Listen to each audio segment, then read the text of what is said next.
Les hommes de Djebel Irhoud ont une face qui est une face qu'on pourrait rencontrer aujourd'hui dans le métro, mais ils ont un cerveau qui est encore assez différent du nôtre. Il est grand, mais il a une forme assez allongée, assez basse. Certaines parties sont moins développées que ce qu'elles sont chez l'homme actuel. Par exemple, le cervelet, qui est une partie qui se trouve à l'arrière de la tête, sous le cerveau. Le cervelet de l'homme de Djebel Irhoud est moins développé que ce qu'on a chez l'homme actuel. Ces différences morphologiques, on pense qu'elles sont à mettre en relation avec une série de mutations qui se sont produites au cours des derniers 300 000 ans au sein de notre espèce et qui ont augmenté la connectivité de ce cerveau. En gros, la grande histoire, si je peux dire, de l'évolution de notre espèce au cours des derniers 300 000 ans, c'est une évolution du cerveau. L'évolution humaine court sur plusieurs millions d'années. On a un jalon très ancien qui est Touma, il y a 7 millions d'années.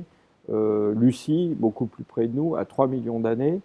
Avec les fossiles de Djebel Irhoud et l'évolution de notre espèce, nous nous plaçons vraiment dans la dernière ligne droite avant l'homme moderne, c'est-à-dire le dernier demi-million d'années. C'est une période qui est très importante parce que c'est la période pendant laquelle évoluent les ancêtres des hommes actuels aux côtés d'autres formes, comme par exemple l'homme de Néandertal. Ce qui est vraiment intéressant, c'est qu'il y a 300 000 ans ou un petit peu après, on trouve des formes comparables à celles de Djebel Irhoud, et puis aussi des outillages comparables dans différentes régions d'Afrique.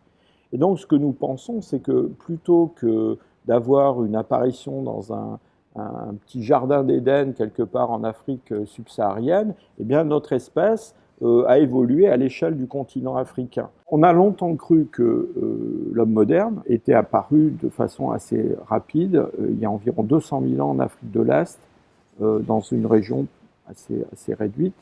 Ce que nos travaux montrent, c'est que c'est un phénomène qui est panafricain et qui est beaucoup plus ancien.